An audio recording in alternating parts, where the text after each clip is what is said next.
24-এ যে ছাত্র জনতার অভ্যুত্থান হয়েছে, যে বিপ্লব হয়েছে, এই বিপ্লবের নায়ক হচ্ছে আমাদের শহীদরা, আমাদের কাজীরা।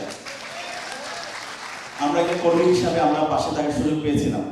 শুকরিয়া জ্ঞাপন করছি মহান আল্লাহ পাক সুবহানাহু ওয়া তাআলার, যার অশেষ মেহেরবানিতে ফেসিবাদ মুক্ত বাংলাদেশে আজকে আমরা সবাই একত্রিত হতে পেরেছি, আলহামদুলিল্লাহ। আজকে উপস্থাপক আমাকে নায়ক হিসেবে পরিচয় করিয়েছে। আমি নিজেকে নায়ক হিসাবে পরিচয় করাতে চাই না, আমি একজন কর্মী হিসাবে আপনাদের সামনে নিজেকে পরিচয় দিতে চাই। 24-এ যে ছাত্র জনতার অভ্যুত্থান হয়েছে, যে বিপ্লব হয়েছে, এই বিপ্লবের নায়ক হচ্ছে আমাদের শহীদরা, আমাদের কাজীরা। আমরা একজন কর্মী হিসাবে আমরা পাশে থাকার সুযোগ পেয়েছিলাম। আমরা শহীদ হওয়ার জন্য গিয়েছিলাম, আল্লাহ পাক সুবহানাহু ওয়া তাআলা আমাদেরকে কবুল করেনি, কিন্তু আমরা কথা দিচ্ছি শহীদদের যে আকাঙ্ক্ষা ছিল সেই আকাঙ্ক্ষা বাস্তবায়ন হওয়ার আগ পর্যন্ত আমরা আমাদের লড়াই চালিয়ে যাব এবং আমরা নিজেদেরকেও আমাদের জীবন প্রস্তুত করার জন্য আমরা প্রস্তুত আছি।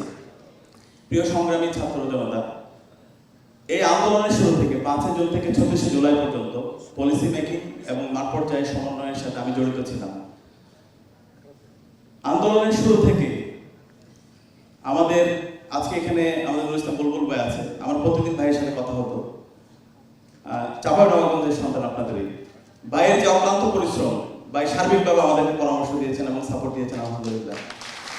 আমরা আশা করব আপনাদের জায়গা থেকে আমাদের 24-এর ছাত্র জনতার যে আকাঙ্ক্ষা, আগামী দিনে আমাদের যে নেতৃত্ব আমরা চাই, সব নেতৃত্ব, আপনারা আশা করি সেই জায়গায় সব নেতৃত্বকে বাছাই করবেন এবং আমাদের যে শহীদদের আকাঙ্ক্ষা, সেই আকাঙ্ক্ষার আলোকে আমাদের চাঁপাইনবাবগঞ্জ গড়তে হবে ইনশাআল্লাহ।